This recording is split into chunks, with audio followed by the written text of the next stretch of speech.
Good evening, all.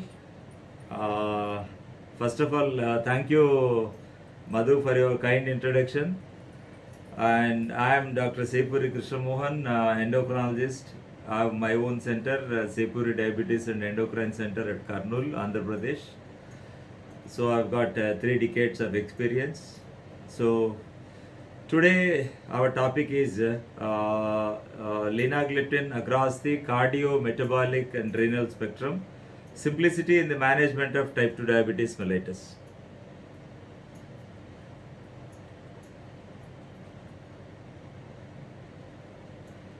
Yeah, and this diagram shows you the diabetes, a global emergency.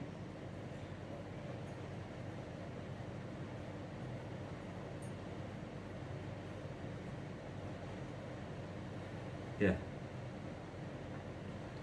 and this is taken from the International Diabetes Federation Diabetes Atlas 2019 actually. See, this represents the number of people somewhere around some 20 years to 79 years with diabetes globally as per the International Diabetes Federation. If you take the world as whole, in 2019, it was 463 million population of people suffering from diabetes, and 2030 the projected rate would be somewhere around 578 million, and the projection for 2045 will be somewhere around 700 million population, that is the people suffering from diabetes all over the world. The projection for 2045 would be 700 million, that is with an increase of 51%. It is it's an exponential breakout of this particular diabetes actually. Though it is a non-communicable disease, it is spreading like a communicable disease actually. So when you take this the North America and the Caribbean islands, so the 2019 was 48 million, and 2030 56 million respectively, and 2045 it's going to be 63 million with an increase of 33%. And when it comes to the South and Central America, the same figures with the respective years actually. The 32 million, the projection will be 40 million, and the 49 million with an increase of almost 55%. When it comes to this, the African continent, the 19 million and the 29 million and the 47 million respectively, with an increase of 143%, which is the maximum. And when you take this Middle East and the North America, it's 55 million and 76 million and 108 million with an increase by 96%. And when you take this the Western Pacific actually, the 163 million and 197 million and 212 million with an increase by 31%. And when you take this Southeast Asia, it is 88 million, and respectively it is 115 million and 153 million by 2045 with an increase of 74%. When you take the European continent, which is the least, that is right now it has got 59 million, and the 66 million in 2030, and 2045 it is 68 million with an increase of only 15%. That shows that the maximum the increase in the cases will be in the African continent, and the Middle East and the North Africa, and the least increase in the cases will be in the European continent. That inevitably says that the Europeans are taking the precautionary measures to prevent the preventable disease that is diabetes mellitus. And coming to the COVID-19 pandemic, on March 11th, 2020, the World Health Organization declared the novel coronavirus disease 2019 COVID-19 a global pandemic, which classifies the outbreak as an international emergency. And here are the figures. So I don't want to get into controversy because so these are all cooked up and the fabricated figures. I just don't want to get into this controversy. And this slide shows us the mortality is higher in the patients with the cardiovascular disease and the diabetes. That is the COVID-19, the mortality is much higher in patients suffering from this cardiovascular disease and diabetes. The epidemiological and the clinical characteristics of 99 cases of 2019 novel coronavirus pneumonia in Wuhan, China, a descriptive study. And we can see on the left hand side the cardiovascular and the cerebrovascular diseases, they account for more than 40% of the disease, and the chronic medical illness, that is around 50%, and the digestive system disease, it is 11%, and the endocrine disease, it is 13%, and the malignant tumors 1%, and the nervous system 1%, respiratory 1%, and the admission to intensive care unit 23%, and the chronic outcome, they remained in the hospital some 58%, and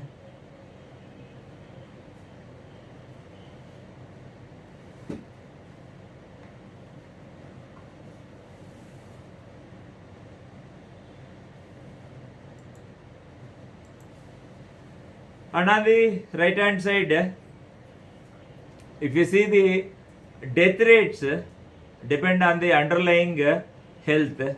So the cardiovascular diseases, the patients suffering from cardiovascular diseases when contracted with COVID-19 had the highest mortality rate, followed by diabetes, followed by the respiratory system, and the hypertension, and the others.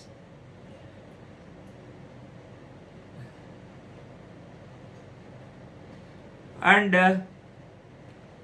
the syndemic of COVID-19 and the non-communicable diseases, the hospital admissions for COVID-19, the clinical outcomes by diabetes status, and you can see this bar diagram where you find the violet color, the patients without diabetes, and the subjects taken were 212, and the black is patients with diabetes. Problems? Huh?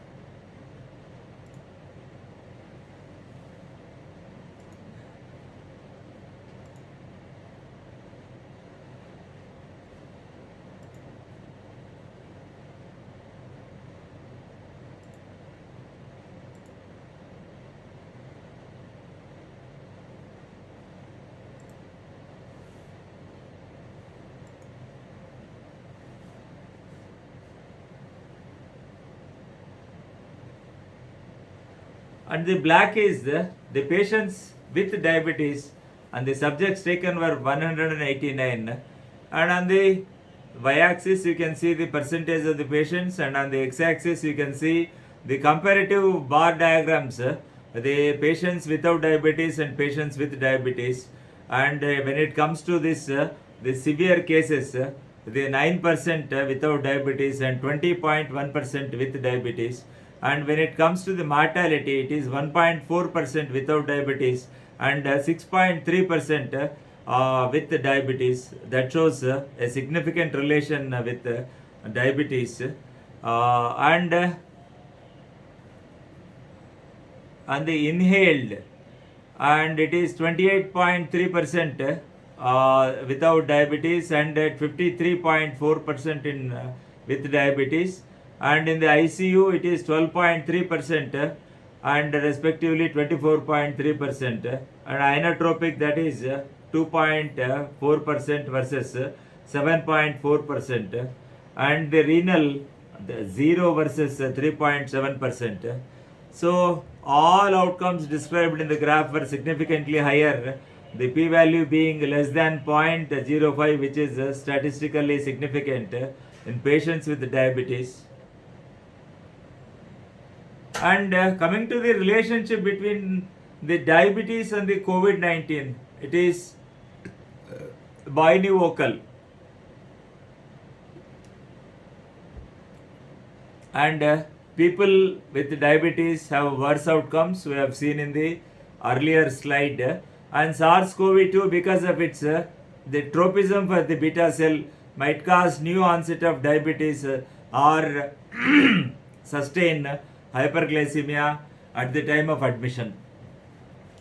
And the impact of SARS-CoV-2 and the relationship between the diabetes and the COVID-19, when the SARS-CoV-2 virus enters into the body through the AS2 receptors, on the one hand it damages the beta cell, and on the other hand it causes the cytokine storm, and the beta cell damage, again it leads to two conditions, like at the time of admission the patient presents with hyperglycemia, and the worsening of metabolic control in patients with previous diabetes, and the cytokine storm leads and the beta cell damage put together, they lead to a separate entity called the new onset of type 2 diabetes. And in turn this leads to this is interrelated with this particular, not it is the related with the obesity and the inflammation and the coagulation and the hyperglycemic crisis like DKA or HHS, the older age and the hypertension and the cardiovascular disease and the pulmonary disease and the liver disease and the renal disease and the malignancy, and it goes on like anything, which leads to the poor outcomes.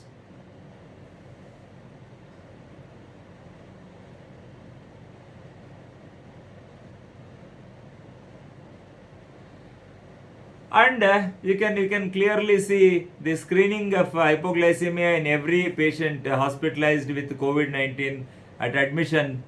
This is for hyperglycemia, sorry, at admission, and the starting the steroids actually.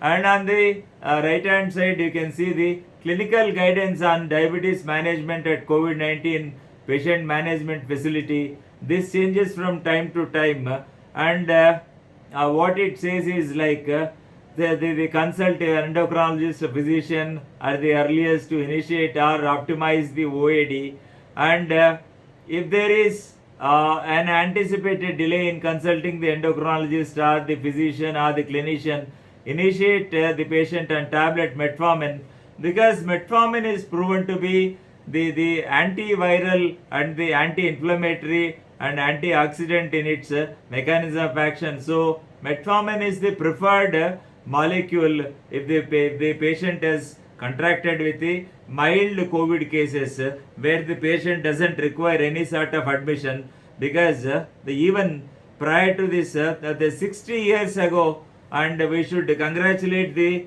Vietnam people, the first people on the earth who said 60 years ago that metformin is virucidal. Actually they used for the influenza 60 years ago, not as a anti-diabetic agent, and they used it as a antiviral drug to treat the flu, the influenza and all.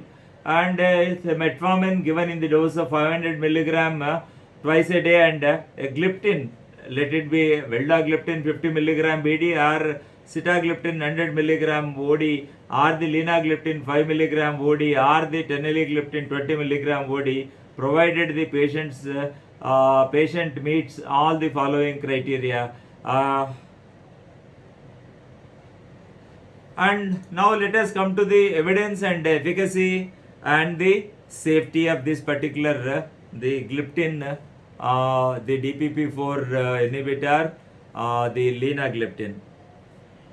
And the glucose lowering effect with the DPP4 inhibitors, you can see a bar diagram showing the comparative efficacy of the DPP4 inhibitors. The meta-analysis of 83 randomized control trials comparing the efficacy of DPP4 inhibitors in patients with type 2 diabetes mellitus, and no head-to-head trial comparison. And you find the sitagliptin, first of all, which reduces the HbA1c by 0.75%, and the linagliptin 0.74%, and the vildagliptin 0.67%, and the saxagliptin 0.61%. More or less, it reduces to a tune of 0.6 to 0.7% of the HbA1c with all the different types of the gliptins, the DPP4 inhibitors. And now coming to the efficacy of the linagliptin as monotherapy and in combination with metformin. And the left hand side you can see the monotherapy with this particular linagliptin. The significant reduction in the HbA1c with linagliptin you can find from the baseline HbA1c of 9.69%. It was able to, linagliptin was able to reduce by 2.02%, and whereas from the baseline of 11.8% of HbA1c, the linagliptin was able to reduce the A1c by 3.46%, which is a very considerable event. So this efficacy is based on the higher the HbA1c levels, the more the reductions are. The simple take home message is, if the baseline HbA1c is high, the reductions are more, and if the baseline A1c is somewhere around 8, the reductions are very less, like 0.6 to 0.7% with the monotherapy. And on the right hand side we see the bar diagram, that is the linagliptin with combination with metformin, the significant A1c reductions for newly diagnosed type 2 diabetes patients with high baseline. The baseline, this is the diagrams are the representative of linagliptin plus metformin.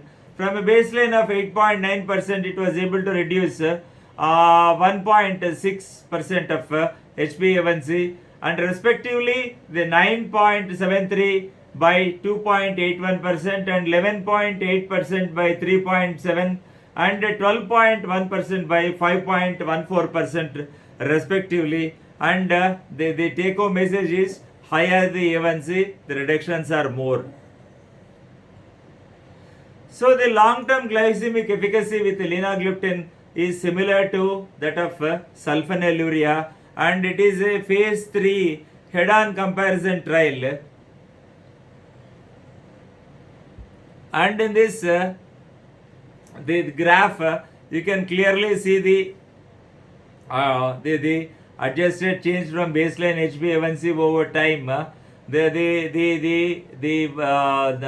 gray one is glimepiride plus metformin, and the blue one is linagliptin plus metformin. You can very clearly see this study was for a period of 104 weeks. Actually, the treatment duration was for more than 104 weeks, and from a baseline of somewhere around some 7.6 or 7.5, it was able to reduce to 6.6 or 6.7 correspondingly and respectively. So the reductions in the A1c of this particular molecule linagliptin is similar to that of this glimepiride with metformin, the linagliptin with metformin and the glimepiride with metformin.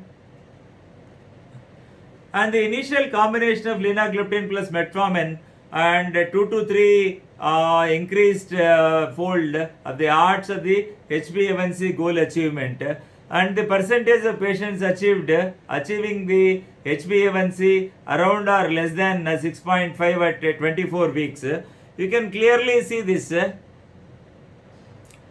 the first bar is the metformin 500 mg BD, and the second bar is the metformin 1000 milligram BD, and the third one is the linagliptin plus metformin 500 mg BD, and the fourth one is linagliptin plus metformin 1000 mg BD. And you can see the reductions of this particular A1C, and the smooth reductions which have brought down the A1C over a period of 24 weeks to around or less than 6.5%. And hypoglycemia is an everyday clinical challenge we face in the day-to-day practice. Whenever we go to this particular, try to go for an intensive control, that is versus the conventional control and the intensive control, the biggest barrier is hypoglycemia, and we see it on a day-to-day basis in our OPD or in the inpatients.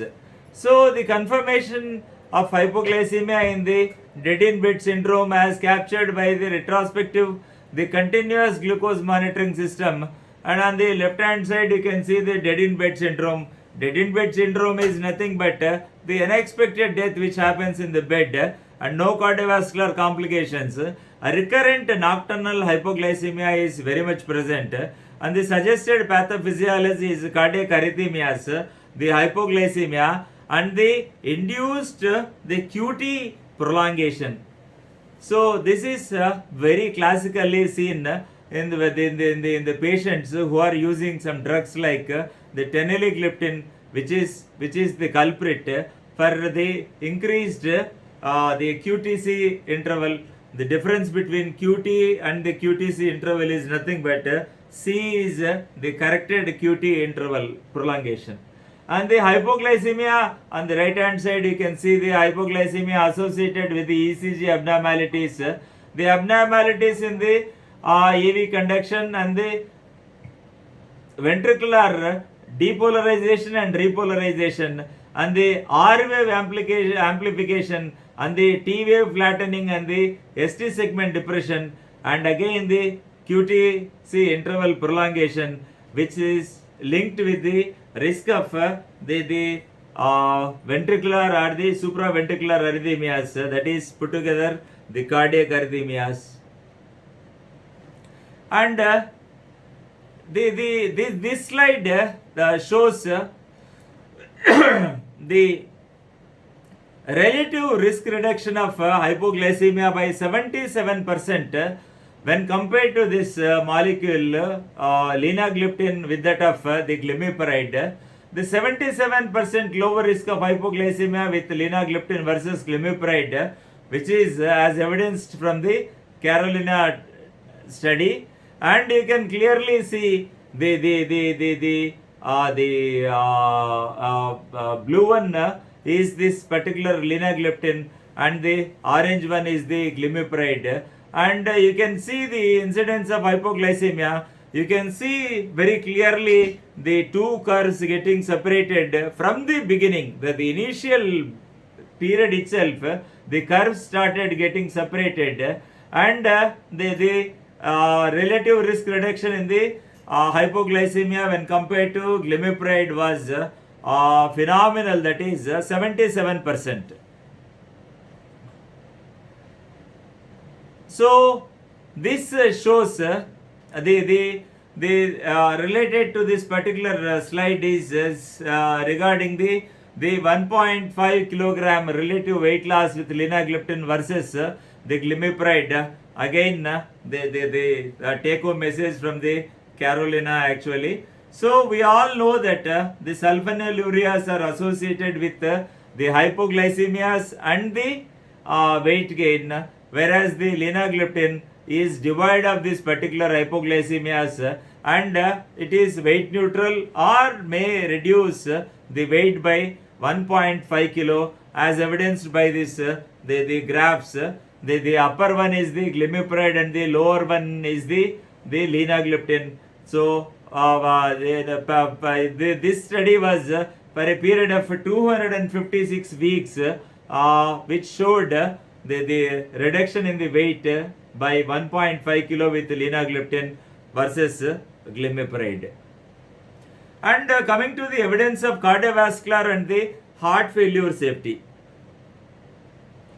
And the safety for the MACE, the major adverse cardiovascular event outcomes in the proven 4 DPP4 inhibitor cardiovascular outcome trials and saxagliptin, that is done with this particular Seva-TIMI 53, and alogliptin is examined, and Tecos is with sitagliptin, and Carmelina is the linagliptin.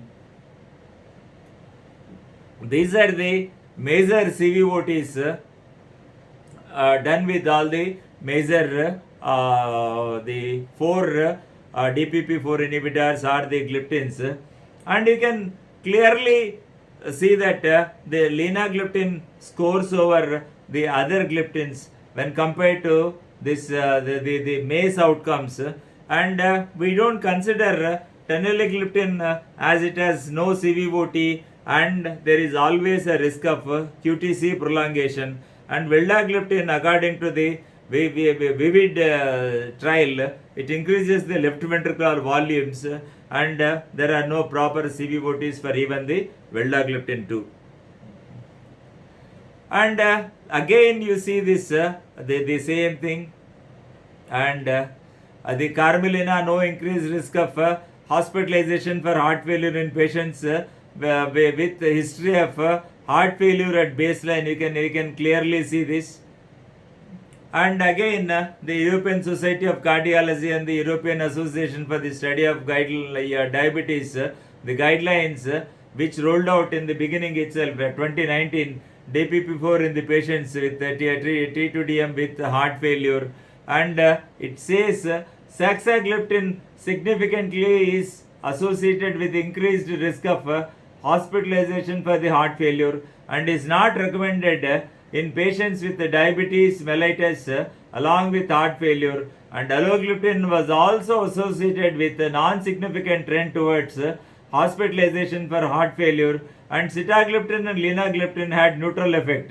So you can use this particular linagliptin as well as the sitagliptin wherein the patient has got diabetes mellitus along with this particular heart failure, and vildagliptin had no significant effect on the left ventricular ejection fraction, but it led to an increase in the left ventricular volumes. That's what I said as per the VIVID study, that is VIVIDD, that is VIVID study. So the safest ones are the sitagliptin and the linagliptin as far as the 3-point MACE and the heart failure.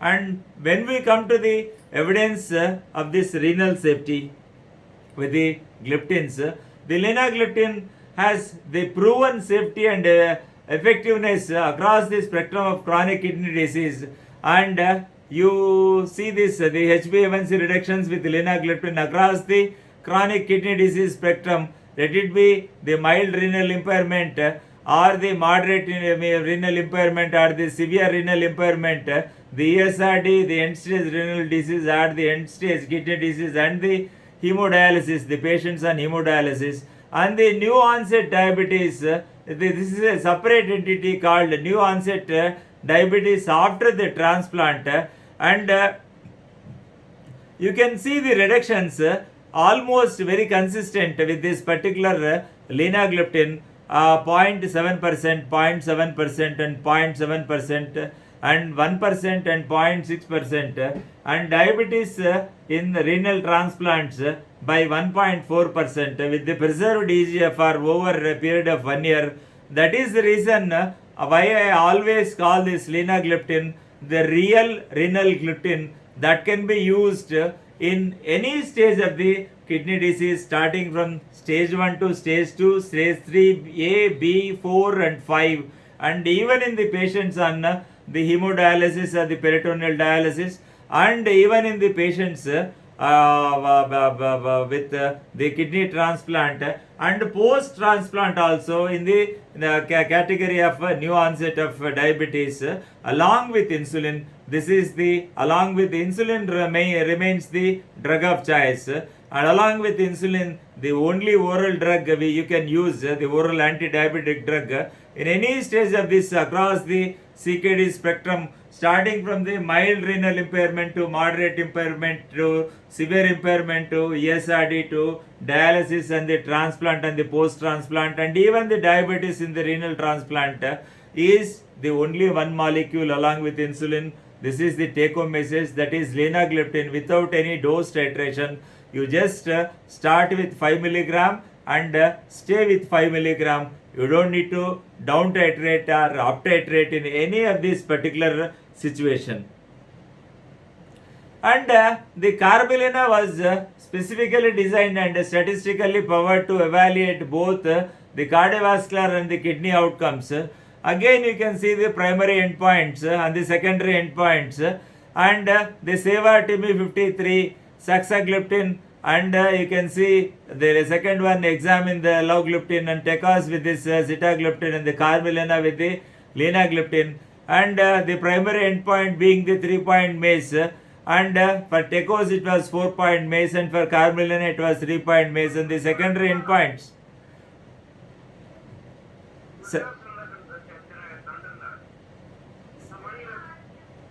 Yeah, can you please, somebody is talking in the middle, please, can you please can you please mute yourself?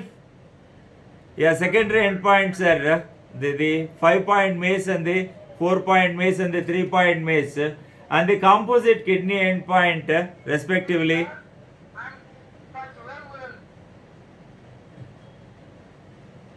Carbolina.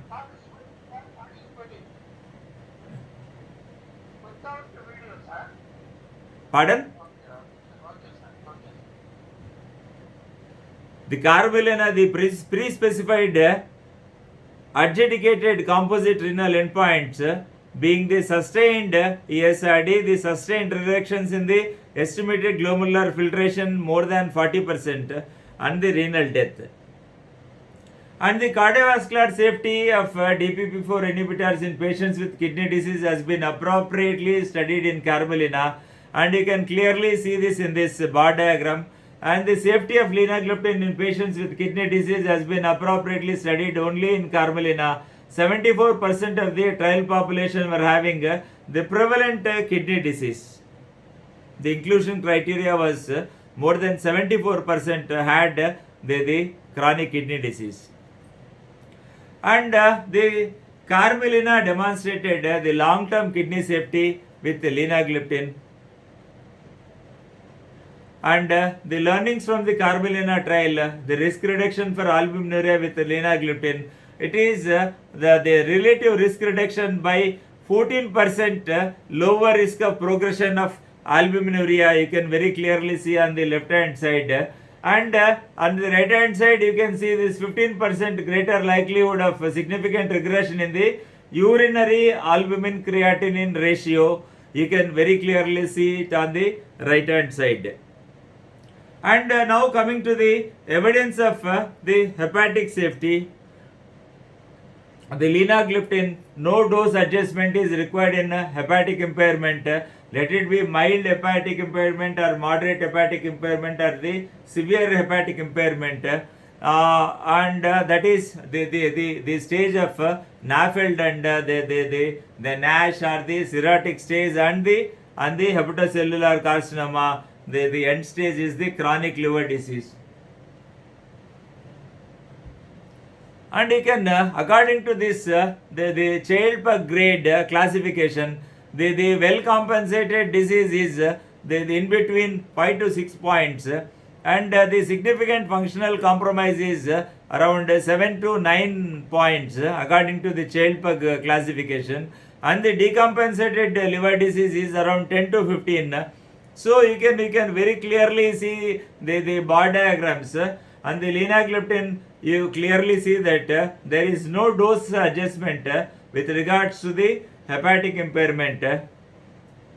So this is the one drug which can be used very safely in hepatic impairment along with even the saxagliptin also. And The DPP-4 inhibitors which can be used in this chronic liver disease are categorized as the linagliptin can be used without any dose adjustment which is required in the mild to moderate hepatic impairment, and also there is no dose adjustment required in severe hepatic impairment. This is the only one drug in the entire armamentarium of our type 2 diabetes, the DPP-4 inhibitor class of drugs.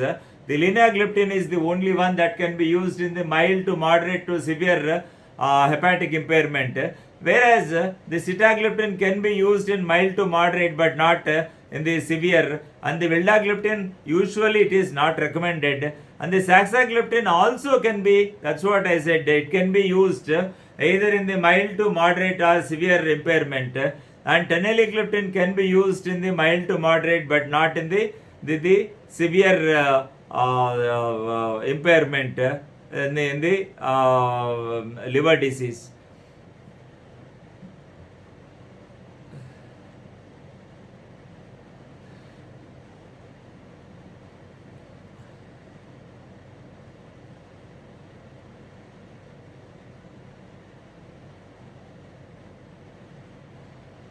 And now coming to this, the kidney outcomes, and the 82,332 patients with type 2 diabetes and chronic kidney disease. This is the Korean national database, and inappropriate dosing, 1 out of 3 patients on DPP-4, the overall study, and the inappropriate dosing in individual agents, 2 out of the patients on sitagliptin, 1 out of the 4 patients on vildagliptin, no patient on linagliptin, and you can see the all-cause death is increased by 11.5%, and the severe hypoglycemia 19.2% increased risk, and the emergency department visit is by 7.4% increased risk.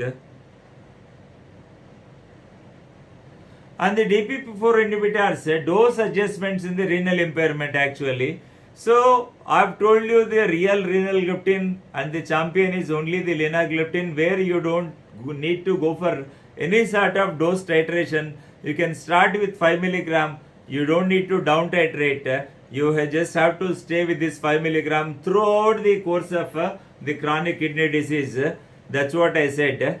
And the sitagliptin from 100 milligram you have to come down to 50 milligram, and if it is severe you have to come down to 25 milligram, and the saxagliptin also to start with it is 5 milligram, and if it is mild to moderate or to severe renal impairment you have to come down to the half dose. And even the vildagliptin also, if you start with the 50 milligram BID, you have to come down to 50 milligram OD in cases of the moderate to severe renal impairment.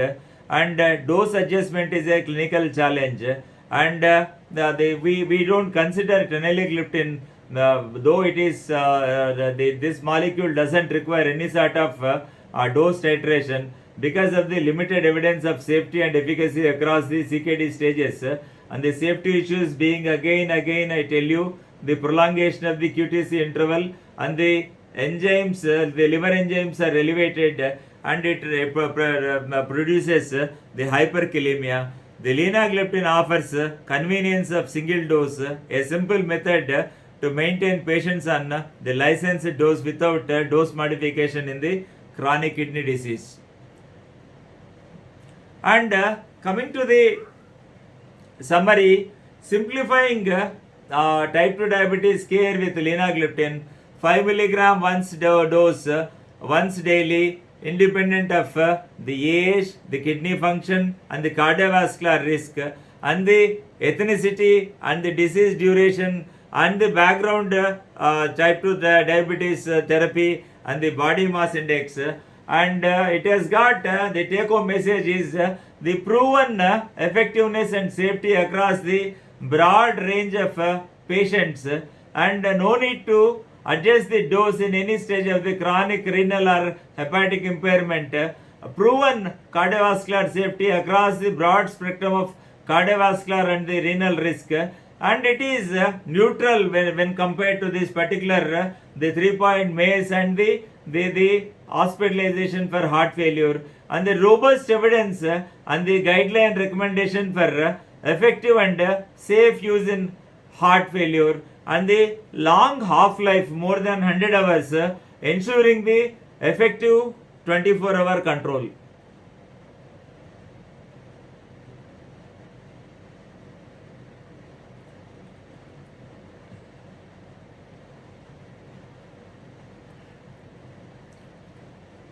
And a word of caution with this the COVID pandemic, the monitor, advice, and medication in diabetes mellitus. Actually, see, you need to monitor and seek advice from the healthcare professional, and you have to use the appropriate medications. Take medications as normal unless otherwise advised by a healthcare professional. And these are all the medicines that have to be avoided during this COVID pandemic. These medications should be temporarily stopped during the acute illness that can cause dehydration or acute decline in the renal function. That is, you can remember this mnemonic actually. The mnemonic is SADMANs, that is sulfonylureas, ACE inhibitors, diuretics, metformin, ARBs, NSAIDs, and the SGLT2 inhibitors. Once the person is feeling better and able to eat and drink for 24 to 48 hours, these medications can be restarted. And the take home message is insulin is the preferred agent for the control of hyperglycemia in any hospitalized sick patients. And COVID-19 is not an exception to that particular general dictum. So insulin remains the drug of choice when the hospitalized patients, whether the patient is in the ICU or on the oxygen therapy or on the particular this mechanical ventilation. And with that, I conclude and thank you so much, my dear friends, for your patient listening. If you have any question and answers, any comments, any suggestions, I would gladly take that.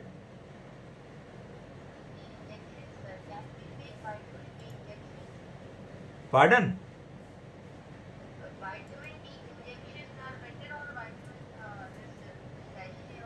Why do you need vitamin D injections? Why do you want to take the risk? You can as well go for the vitamin D. Vitamin D 60,000 international unit tablets are there. See, that depends actually. So 8 to 12 weeks, you have to take this 60,000 international units, and after that, one tablet a month for lifetime. That is the dosage of the vitamin D actually.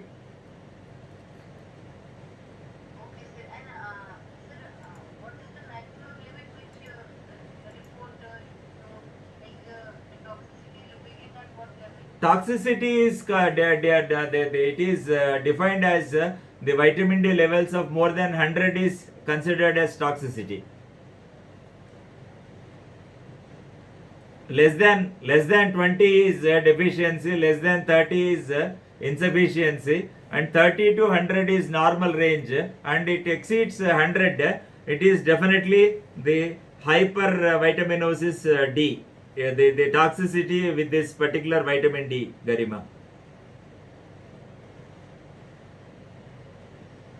So if you give 8 tablets to 12 tablets once in a week, the 60,000 international units on weekly basis for 8 to 12 weeks, and you have to give one tablet on like once in a month for lifetime will never lead to this particular hypervitaminosis D.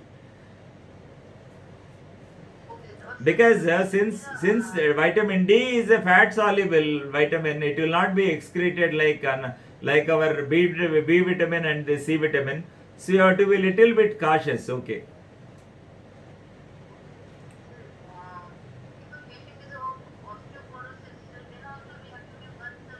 See, that depends. I'm talking in general as an endocrinologist. I'm talking. Now our topic is today's topic is the treatment of diabetes with linagliptin actually. So you have any queries regarding that? Is everything clear about linagliptin? Yeah, you can ask me any question. That's not a problem at all. See, the osteoporosis, you definitely have to go for the bone mineral density, and then only you can decide the dosage actually. Without a BMD, we cannot decide the dosage schedule in the osteoporosis actually. Maybe very commonly seen in the post-menopausal women and all, the elderly people, we see this osteoporosis, which is the basic culprit for this, the falls and the fractures. So you need to meticulously prevent this particular osteoporosis by means of this calcium and as well as this particular the calcitriol or the particular this vitamin D actually. Yeah, most welcome, Garima. And is everything clear about the linagliptin?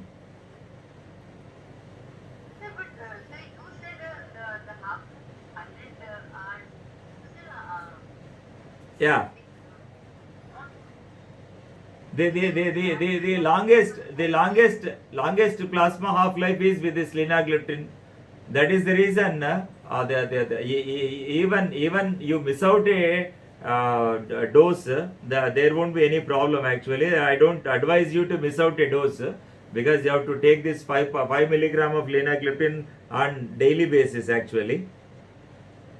So what I mean to say is it is linagliptin is something like a DPP4 inhibitor, that is the rose without thorns actually. It doesn't require any sort of dose titration in the continuum of the chronic kidney disease or the chronic liver disease, maybe the mild to moderate to severe hepatic impairment, and it can be continued even in the cases of the patients with the 3-point MACE and the baseline heart failure, and the hospitalization for heart failure also is minimized with linagliptin and sitagliptin, not with the others. As far as these 3-point MACE and this particular the heart failure are concerned, these two molecules are neutral to this 3-point MACE and heart failure. I don't say that they are favorable like the SGLT2 inhibitors. They are the separate entity of drugs. The gliflozins and the gliptins are different from gliflozins, and gliflozins always like the empagliflozin or the dapagliflozin, they are known for its the benefit of the heart failure, and these people have got a very good combination called Glizambi, that is the 25 milligram of empagliflozin with 5 milligram of linagliptin fixed dose combination.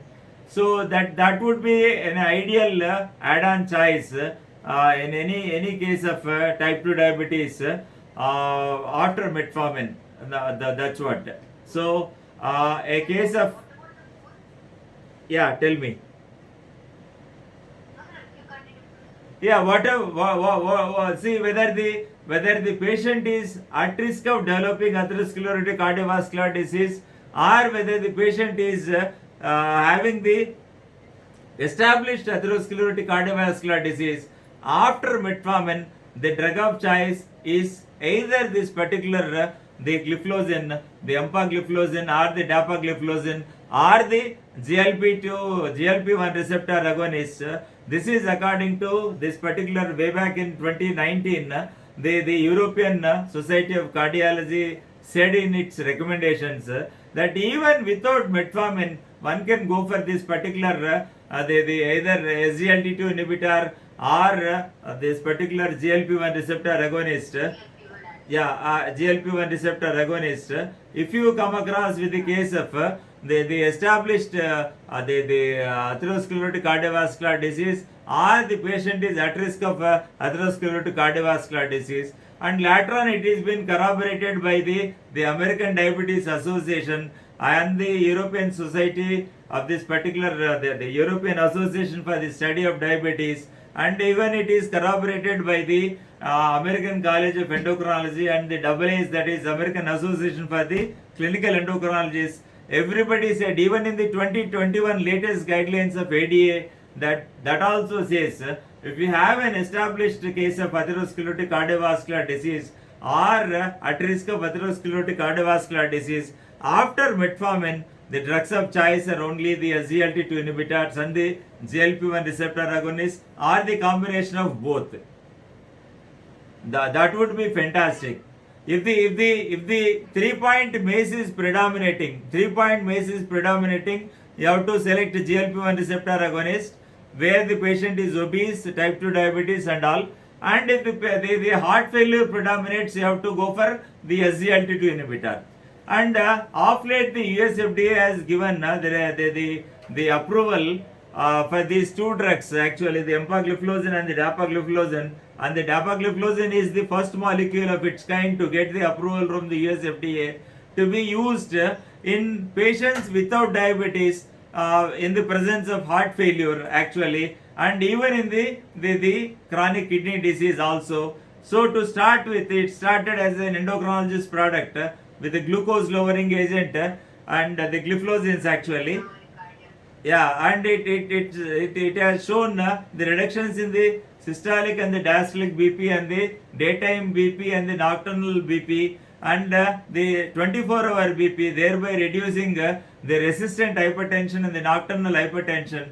And it has shown the classic weight reduction to a tune of 3 to 5 kilos in a period of 3 to 5 months.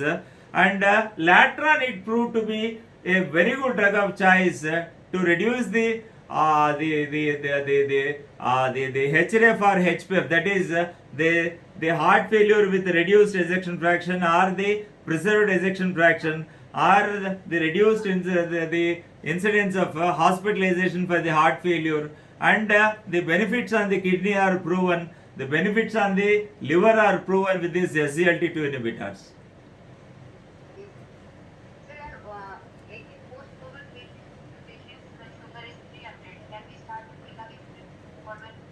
Post-COVID, you always have to start insulin first.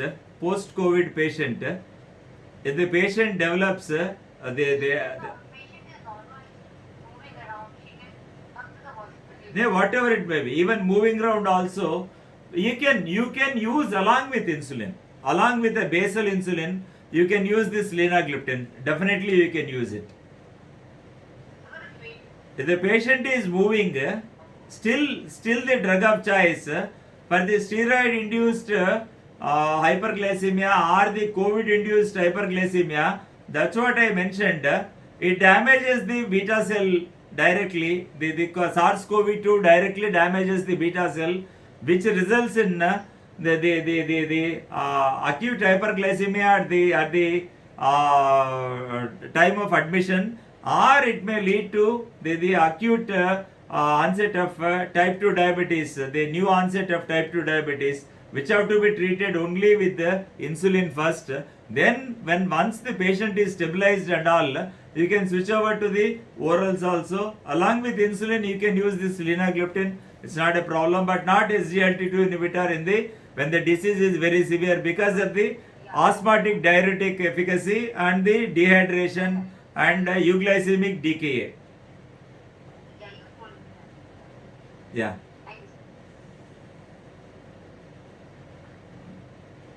Insulin is the drug of option in any acute illness, and COVID-19 is not an exception to this general rule.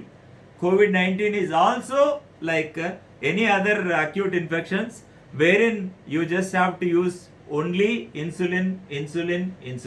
Insulin results in the reduced incidences with regards to the morbidity and the mortality, because the insulin is the only medicine on the earth that is something to do with this pH. Actually, the theory behind the insulin is the SARS-CoV virus, SARS-CoV-2 virus, if at all it has to enter into the body through the AS2 receptors, it requires a low pH actually. So the insulin changes the low pH to high pH, so that it makes the environment very unfavorable for the entry of the SARS-CoV-2 via ACE2 receptors, and no other drug on the earth has that capacity to increase raise the pH. So insulin is the drug of choice. Once again, I stress on that particular point. Based on this particular mechanism of action, insulin is the life-saving drug in acute conditions wherein the patient has got diabetes. No other trials. Even sometimes you have to, say, like metformin, say mild to moderate cases, you can continue metformin because metformin is very pleiotropic in its action. Metformin is got the antiviral efficacy and the antioxidant, and it has got the anti-inflammatory properties also.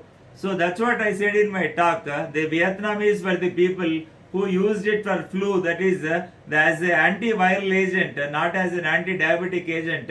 60 years ago, that is 6 decades ago, those people used this metformin as antiviral agent. They must be appreciated actually.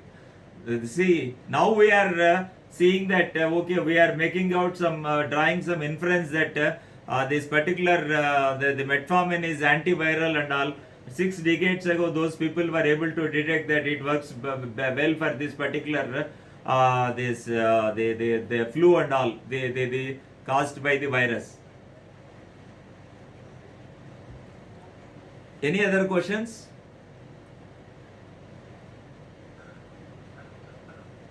Hello.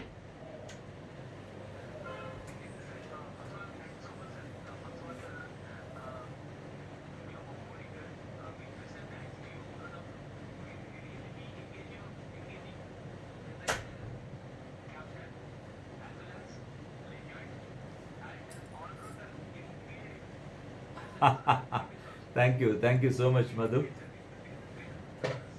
Can I see the chat box if at all there are any questions? Yeah, Garima, so to everyone, good evening. Thank you. Yeah, thanks a lot, Garima, for attending this scientific session. So, as always, you have been very, very keen in attending and keen in asking the questions. Thanks for joining us, Garima, this evening. And Madhu, if there are no questions, we can wind up this session, I think. Yeah, if you want me to wait for a couple of minutes, we'll wait. We have exceeded our time, I think. Okay. We had some initial technical glitches, but later on it went on very smoothly, Madhu. And if there are no questions, I just conclude by saying thanks to my the fellow colleagues, the professional colleagues, and special thanks to Boehringer people for giving me this opportunity to be the speaker of this evening to talk something about linagliptin, a real renal gliptin. Thank you so much.